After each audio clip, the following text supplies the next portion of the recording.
राणा सांगा की वीर गाथा। राजस्थान की वीर भूमि ने अनेक महान योद्धाओं को जन्म दिया है। उनमें से एक थे महाराणा सांगा, जिन्हें राणा सांगा के नाम से जाना जाता है। वह मेवाड़ के शासक और राणा कुंभा के वंशज थे।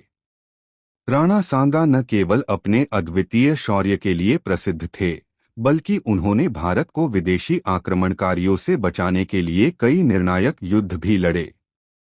राणा सांगा का जन्म 1482 में हुआ था।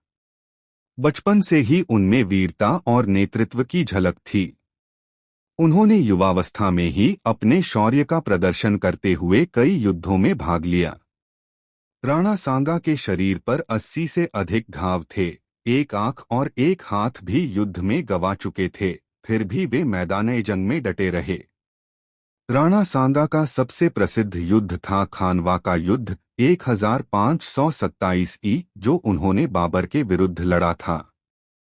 राणा सांगा ने दिल्ली पर नियंत्रण पाने के लिए बाबर को चुनौती दी।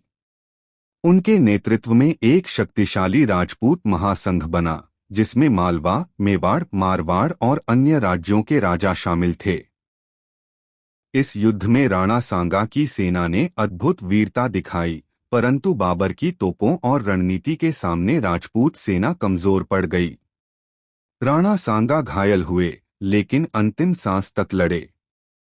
राणा सांगा की वीरता की सबसे बड़ी मिसाल यह है कि शारीरिक रूप से अपंग होने के बावजूद उन्होंने अपने विरोधियों को नतमस्तक किया। अफगान और मुस्लिम शासक भी उनके साहस और नेतृत्व की प्रशंसा करते थे। खानवा युद्ध के बाद भी राणा सांगा ने हार नहीं मानी। वह फिर से सेना तैयार कर बाबर से लड़ने वाले थे, लेकिन दुर्भाग्यवश 1528 में उनका निधन हो गया। ऐसा माना जाता है कि उन्हें जहर देकर मार दिया गया था, क्योंकि कुछ दरबारियों को दोबारा युद्ध नहीं चाहिए था।